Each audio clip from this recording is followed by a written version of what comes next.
Hello everyone. I'd like to share with you what to do if you're stopped by a law enforcement officer while you're driving. When you first got your driver's license, you were taught to obey the speed limit, stop at stop signs, and don't drink and drive. But what you probably weren't taught was what to do if you get pulled over by a law enforcement officer. So in this video, which is only a few minutes long, I'd like to give you a couple suggestions on what to do. First of all, remember that there are many reasons you might get stopped by a law enforcement officer.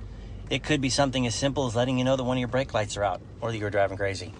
So even though it's nerve-wracking, stay calm and please be patient. You wouldn't think so, but traffic stops are one of the most deadliest situations that law enforcement have to deal with. When we walk up to a car, we don't know who's inside or what's going on in the car, especially if we can't see inside. Because of that, there are certain things that make us nervous, things that send up red flags. And a good plan is just to help each other avoid them. For starters, if you have tinted windows, roll them down, all of them, front and back. We need to be able to see in the car. Also, when you're being pulled over and as the officer approaches your car, please keep your hands on your steering wheel. Don't put your hands in your pockets or reach for anything in the console or glove compartment. We don't want to see you leaning over and making any sudden movements or reaching for something under your seat. We don't know if you're going after a weapon or your paperwork. So please just don't do it. Same for your passengers. It's not that they have to put their hands up in the air or anything like that. On their lap is fine. We would appreciate everybody keeping their hands where we can see them. Once we get to your car, we'll give you instructions like, hey, we need to see your driver's license, registration, proof of insurance.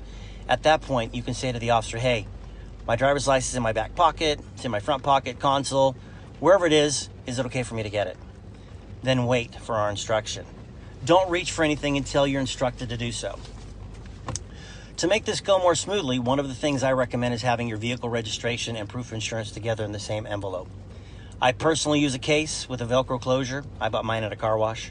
You can get them on Amazon for $5. And hey, if you got Prime, you got free shipping. If you keep all of your information in a case like that, you can easily hand it over to the officer along with your ID or your driver's license. And a little hint for those of you that have the last 10 years of your registration and insurance renewals, throw them away.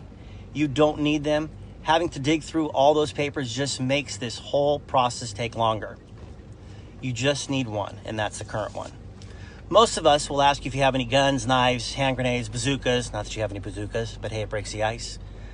Let us know if it's in your console, your front pocket, or wherever it is. But for goodness sake, please do not say, yes, I have one right here, and then start reaching for it. Don't do that. Wait for the officer to instruct you on how to proceed. And for those of you that have a CCW that allows you to carry a firearm, let the officer know right away while your hands are still on the steering wheel. We'll give you instructions on what to do. Once we have your license and other information, our dispatchers have to verify that everything is valid. Depending on how busy the dispatcher is with radio traffic and other calls, it may take a few minutes and it might feel like it's taking forever, but we want you to get on your way as soon as possible so please be patient.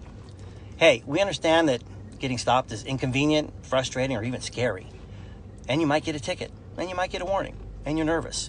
As I said, we're nervous too. Let's just be respectful to each other so that we can all go on our day when it's over. So the simple rule to remember is just this: no surprises. We have a job to do, and we want your contact with us to be positive, and we want to make sure that after this stop, we go home safely and that you go home safely. Well, whether you get a ticket or not, remember, a ticket is not worth a life, not yours or ours, and all lives matter.